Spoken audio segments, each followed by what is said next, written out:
So let me hear what you got to say. All right, guys, I'm glad to be here. First of all, thank you, Fitness Something, for having us.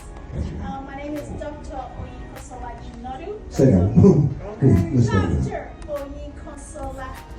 No? Oh, it's a mo. Oh, sorry. It's a mo too. Keep going. Let me hear it one more time. That's it. That's a name there. I'm telling you, there's a story behind it, too. You know what the story is? That's what your mom and dad are laughing on. That's the end. The story. Yeah, Dr. OJ, founder and board chairperson for the Honey Drops Foundation and Honey Drops Foundation Africa. Glad to be here. Thanks for having us. Wait, before you continue, did you see her shoes? Oh yeah, I was just looking at them. You don't play about that. You have your logo on your shoe. So now the honey is dropping from the sky and dropping to the feet. It's dripping. I'm not going to say it this time. It's going to Don't be say it. But look, we are here with the Honey Drops Foundation because we did the fashion show a couple of weeks ago, right? Yes. And we got some of the guys up here with us, you know. So I'm gonna let the guys introduce themselves before you just take over. Is that okay? That's okay. That's okay. So which way we want to go? We want to start with Mr. Designer here, and then we make our way around. But I got a story about everybody. Let's go. Hey man, it's your boy KG with Business Minds. Glad to be here. That's what's up. Mike Wyatt on his Business Mind as well. Glad to be here. All right. And I'm Sambaza with the Sambaza podcast, and I'm glad to be here. I'm glad everybody glad to be here. That's pretty cool. I appreciate y'all glad to be here. And now let's turn down the main volume.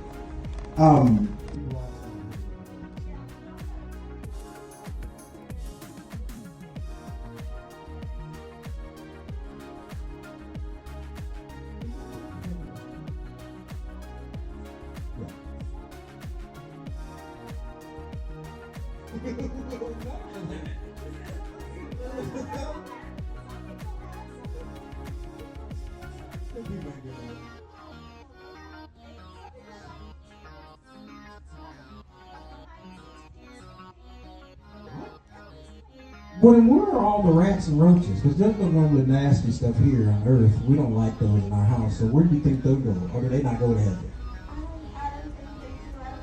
So you saying roaches and rats go to heaven? Would they be there too? We need to know. Because all the roaches and shit that we've all killed in our lives, think about if they in heaven, climbing, crawling around on everybody. Probably have their own heaven. So is there a black heaven and a white heaven?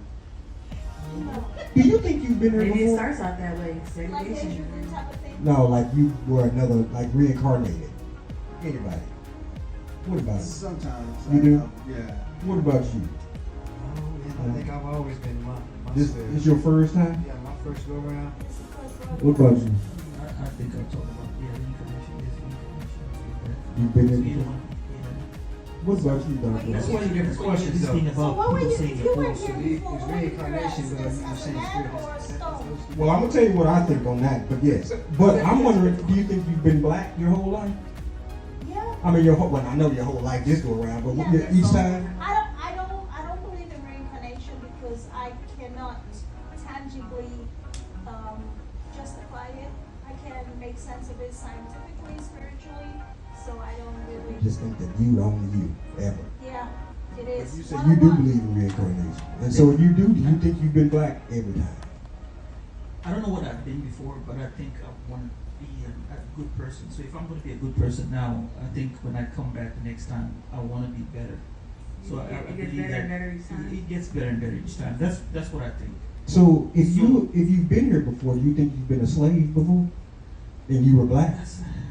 That's kind of. What does this mean in the first place? I don't know, man. It's like I feel like this. Hey, I'll be back. No, Fred, I'll be back. That's what they should do. So what would you do? You said you'd go to the bathroom?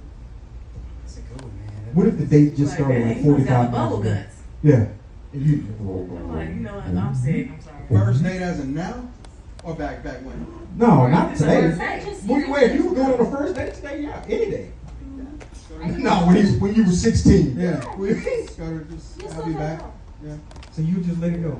No. I want to let it go. You go in the restroom? Yeah, go to the restaurant. You know- I wouldn't even say. I just. You just go. Yeah, give me a second. I'll be back. I heard that if you can fart in front of your mate, that means you really love that person. Oh no.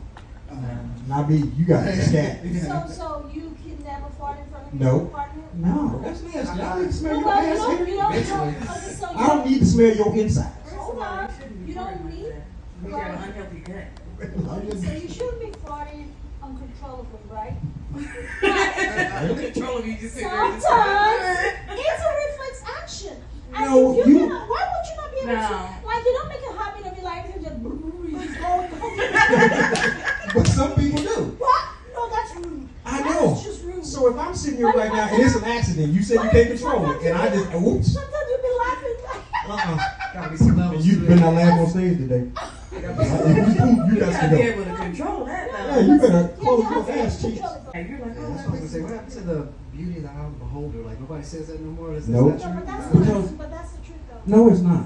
Everybody think everything. If I put an ugly person next to a pretty person, everybody will say that person is pretty and that person is ugly.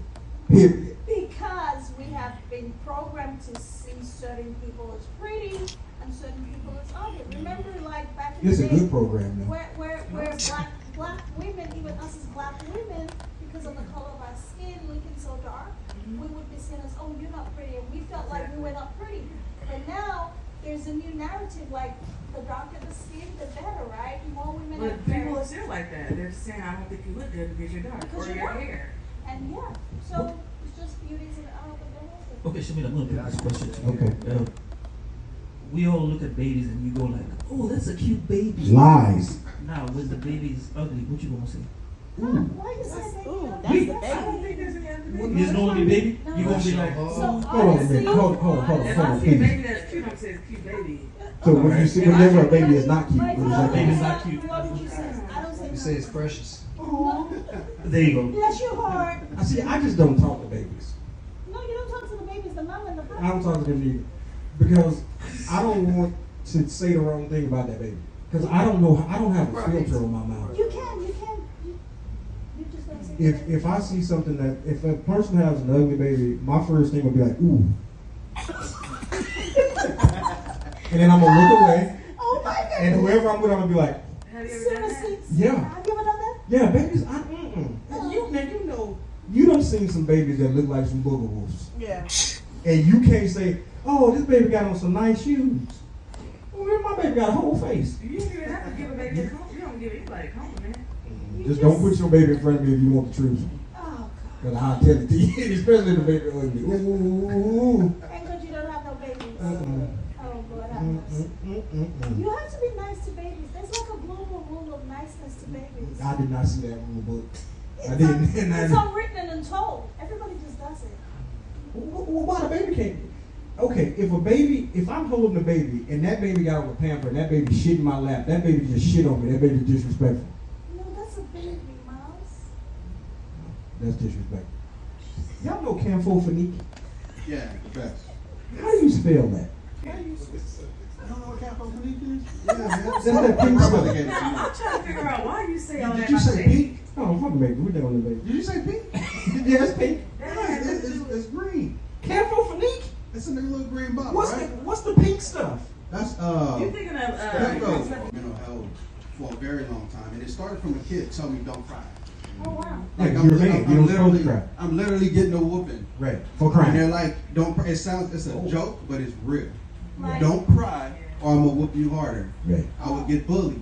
I couldn't come home and cry because if I came home and cried and said I got bullied, I'm gonna get a whooping there, and then I gotta go back and fight the bully. Right. Oh. So I kept, yes, I kept a lot of those things Balled up inside. balled up inside, and it caused me to create this alter ego, if I may say, or another person. But did you slow cook? Like meaning did all of those little things after a while they keep bubbling up, and you all of a sudden that one day, Boom.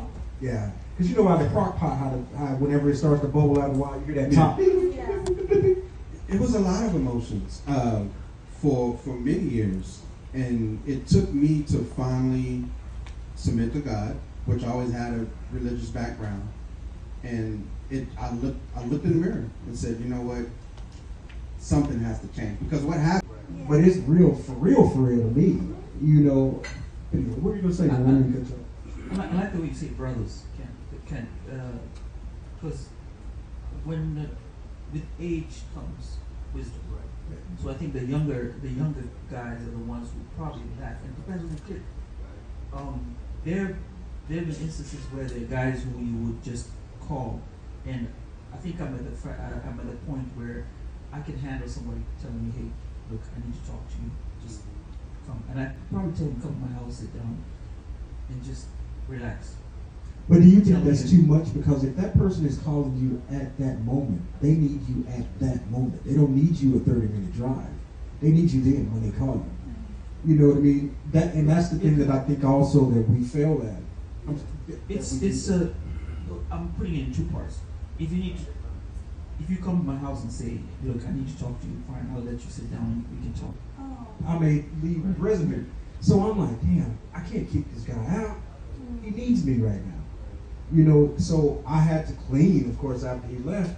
But I'm going to give you how much ever time you needed. And that guy stayed with me for like 48 minutes, almost an hour, just chit-chatting with me. And I gave him that time because he needed that time. It's not up to me to determine how much time you have with me. Now, my time is very valuable. It costs a lot of money before an hour. I promise you it does. But if you need me, I got you. I will sit down with you and I will talk to you for however long you need me to. I'll teach you whatever you need. Whatever you want, I got it. So, Mike, I'm going to throw this to you. You see the 48 minutes you sat with that guy, it's the first time you sat with him and he explained to you the problems. Don't you feel that you have gained more experience in having to talk to somebody with regard to issues like that? Because every one of us has, and I think we need to be open, not very open, but be kind of selective to be how you're open with a person, so that at the end of it all, you learn something, they learn something from you. So it's a two-way thing that you're learning and you become more experienced. So if another case like that happens, you are not going to fear. You'll come from a space of having known what happens and be able to assist them much better. I'm going to tell you what I got out of that whole deal. This cat bought me some Gucci shoes. Oh my God. Oh, that's it. Thank you. Oh, he left them on my front porch. Yeah. Oh. Remember bought me a pair of Gucci sneakers. 48 minutes. I was like, I'll take it. You want 48 more? I was wondering. But- That was just a depth of appreciation that he had for what you did. Even though what you did to him was priceless, Right. because it could have been the thin line between him, you know, getting the help that he got, or crossing over and going deeper into a hole that he's already into. So Yeah, he went pretty deep. He went pretty deep. Yeah, because I woke up one day and I'm walking out the door and I tripped over a box and I opened the box. It's a pair of Gucci shoes and some sunglasses. Aww. I'm like, He's what? probably thinking, how can I really thank Miles for what he did? Yeah. Thank y'all. Yeah. And I'll talk to you soon, man. All right. So let me know about rehearsals and everything too. As a matter of fact, Perry, he is a writer. Correct them, but I will turn right back around and I'll tell them I love them in the same energy. So they But know, do you hey, spank them when you're correcting them, or do you communicate with them? well, you know, they're 2 and they're 3, so you know, I mean, there's a little, you know, There's so much tap. communicating you can do with a 2-year-old. Shit, no, it's not. If you can look at your son like this and they know, oh, daddy ain't playing. But man, That's I'll enough. tell you, sometimes talking don't go for my For your 2-year-old, man. But sometimes it will. But this is the thing that I'm starting to learn about what you said with communication is that I will, you know, if I need to pat him on his butt, I will. Sometimes it's a little more than just a pat. Right. And then I turn back around and say, I love you. But then I will start to ask him, well, do you want to spank you? So they know I'm not having to spank you, but you know what come if I'm having to ask you, and they would say, no, I don't want no spanking. So that they know that there's a consequence. Your behavior is wrong. I'm going to communicate with you before there's something that needs to happen. So they're starting to learn how, you know, okay, I don't want to spank you from that. I think I'm pushing the issue a little bit versus I'm just going to spank you and then I'm walking off. There's no, you know, while I love you still in the same way I'm going to discipline you, but also there's not a, you know, talking to them. Because like you said, they repeat everything they hear. They understand, they know. Right? Yeah, they know. See, like what I would do with my daughter is I would sit her down and I would say, well, you know that I'm upset. Mm-hmm. You know that I'm mad about something. So what did you do that you know that I'm upset about? And she'll tell me. Well, I accidentally wrote on the wall. Do you see me doing that? Do you do that on a norm? Is there paper up there for you to write on? Well, no. Well, then don't do that again. And she would say, you're right, Daddy. I'm sorry. I should not have done that. Is there something I can do to help you fix this? You know, that was the way that we would communicate. And she knew what was right. One time she hit the caps lock button on my computer. And that light came on. You know, it's nothing. I just hit the button and it goes off. She was scared to death. She thought she broke my computer. I'm not even joking. She came to the top. Came up and Yeah, she was like, oh, well, what do I do? Because she didn't supposed to be on my computer.